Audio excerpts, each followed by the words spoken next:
Hi friends, welcome to my channel. ఈరోజు అయితే summer special మామిడికాయతో అయితే ఒక రెసిపీ అయితే చేయబోతున్నాను.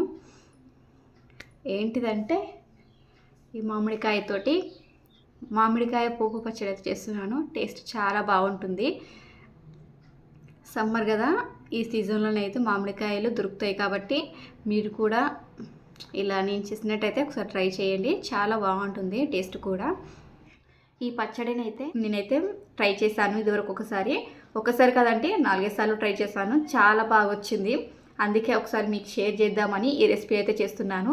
చాలా అంటే చాలా బాగుంటుంది. ఫస్ట్ కెమెరా ముందు డైరెక్ట్గా మాట్లాడాలి అంటే ఫస్ట్ టైం నేను మాట్లాడడం అయితే నేను వాయిస్ ఓవర్ ఇచ్చుకుంటా, వీడియోని చూసుకుంటా వాయిస్ ఓవర్ ఇచ్చినా కానీ ఇలా డైరెక్ట్ మాట్లాడడం ఫస్ట్ టైం అండి. ఇప్పుడైతే మామిడికాయ తురుము పచ్చడి ఎలా చేద్దామో చూసేద్దాం పదండి.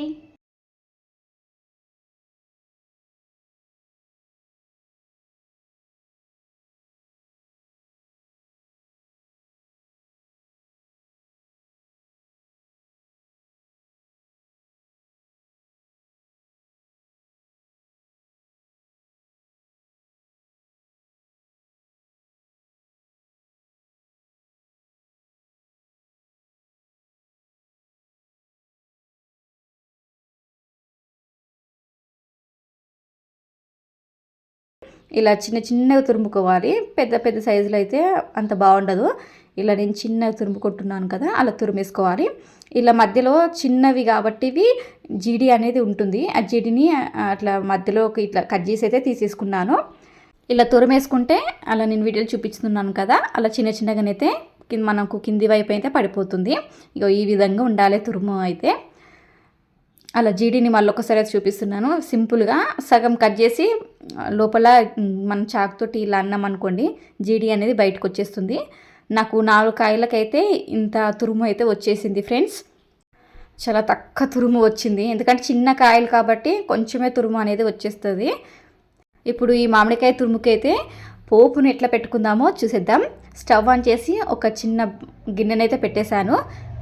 గిన్నె వేడెక్కిన తర్వాత 3 పావుల నూనెని అయితే పోసేసుకుంటున్నాను. ఈ పచ్చడికి నూనె ఎక్కువనే పడుతుందండి. 1 టేబుల్ స్పూన్ ఆవాలను, 1 టేబుల్ స్పూన్ జీలకర్రను వేసి కొంచెం వేగిన తర్వాత ఒక కటోరెడు పల్లీలను అయితే వేసుకున్నాను. పల్లీలు కొంచెం వేగిన తర్వాత నేను ఈ వీడియోలో చూపిస్తున్నాను కదా, చిన్న కటోరెడు నిండా శనగపప్పును, అందులో పావు వంతు మినపప్పును అయితే వేసుకున్నానండి. ఇవన్నీ వేసిన తర్వాత లో ఫ్లేమ్లో పెట్టుకొని కొద్దిసేపు అయితే ఫ్రై చేసుకోవాలి. ఇవి ఇట్లా కొద్దిసేపు ఫ్రై చేసుకున్న తర్వాతనే మనం పచ్చిమిరపకాయలను అయితే వేసుకోవాలి. ఇందులో కొంచెం పచ్చిమిర్చి ఎక్కువనే పడతాయండి. మామిడికాయలు బాగా పులుపు ఉంటాయి కదా, అందుకనే కొంచెం మిరపకాయలు అనేది ఎక్కువనే పడతాయి. మీరు కావాలి అంటే ఎండుమిర్చి కూడా వేసుకోవచ్చు. ఎండుమిర్చిని మొత్తానికే వాడకుండా పచ్చిమిర్చిని కొంచెం ఎక్కువ క్వాంటిటీలోనైతే తీసుకున్నాను.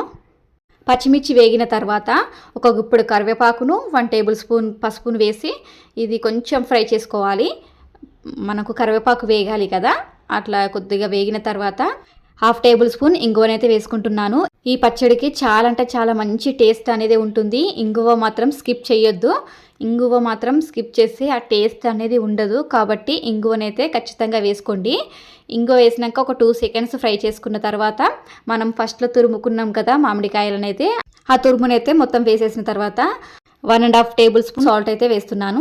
సాల్ట్ నాకు సరిపోలేదండి, తర్వాత కూడా నేను యాడ్ చేశాను. సాల్ట్ వేసిన తర్వాత పోపులో కలిసిపోయే విధంగా ఒకసారి మొత్తం కలిపేసుకోవాలి. ఇలా కలిపేసిన తర్వాత స్టవ్ను మాత్రం లో ఫ్లేమ్లోనైతే పెట్టుకోవాలి, లేకపోతే కింద అడుగు బాగాన మాడిపోతుంది, అంటే అడుగు అంటుతుంది. కాబట్టి లో ఫ్లేమ్లో పెట్టుకొని మనం ఈ పోపునైతే ప్రిపేర్ చేసుకోవాలి. నాకు సాల్ట్ సరిపోలేదన్న కదా అండి, అందుకే మళ్ళీ ఒక 1 టేబుల్ స్పూన్ అయితే సాల్ట్ని అయితే వేసాను. పులుపులో కొంచెం సాల్ట్, పచ్చిమిర్చి కొంచెం ఎక్కువనే పడతాయండి, చూసుకొని అయితే వేసుకోండి. ఇలా మనం లో ఫ్లేమ్లో పెట్టుకొని ఫ్రై చేసుకోవడం వలన మంచిగా వేగుతుంది. పోపులో వేగాలి, అలా వేగితేనే పచ్చివాసన అనేది ఉండదు, టేస్ట్ బాగుంటుంది. ఇలా ఈ విధంగా వేగాలి. ఆయిల్ అంతా పైకి వచ్చేస్తుంది. నేను చూపిస్తున్నాను చూడండి ఒకసారి. ఇలా ఆయిల్ అంతా పైకి వచ్చేసినట్లయితే ఈ పోపు ప్రిపేర్ అయినట్లే. ఇప్పుడు ఈ పోపునైతే ఒక సర్వింగ్ బౌల్లోకి అయితే సర్వ్ చేసేసుకుంటున్నాను. టేస్ట్ మాత్రం చాలా అంటే చాలా బాగుంది ఫ్రెండ్స్. ఇలా మీరు కూడా ఒకసారి ట్రై చేయండి. ఈ సమ్మర్ సీజన్ కాబట్టి ఈ మామిడికాయలు ఎక్కడైనా దొరుకుతాయి. ఎంతో సింపుల్గా ఈ మామిడికాయ పోపు పచ్చడి అయితే చేసుకోవచ్చు. మామిడికాయ పువ్వు పచ్చడిని ఎన్ని రోజులు నిల్వ ఉంచుకోవచ్చు అంటే బయట పెట్టుకున్నాం అనుకోండి ఒక 3 డేస్ వరకు ఖరాబ్ కాకుండా మంచిగా ఉంటుంది. అదే మనం ఫ్రిడ్జ్లో పెట్టామనుకోండి, అంటే డీప్ ఫ్రిడ్జ్లో కాకుండా నార్మల్ ఫ్రిడ్జ్లోనైతే పెట్టామనుకోండి వారం రోజుల వరకు ఏం ఖరాబ్ కాకుండానైతే ఉంటుంది. అలాగే ఈ రెసిపీ మీకు నచ్చినట్లయితే ఒక లైక్ చేయండి ఫ్రెండ్స్. ఈ ఛానల్ కొత్త చూసే వాళ్ళైతే సబ్స్క్రైబ్ చేసి లైక్ చేయడం మాత్రం మర్చిపోకండి. ఈ రెసిపీని మీరు ట్రై చేసినట్లయితే ఎలా వచ్చిందో నా కామెంట్ బాక్స్లో అయితే కామెంట్ చేయండి. Thank you for watching this video.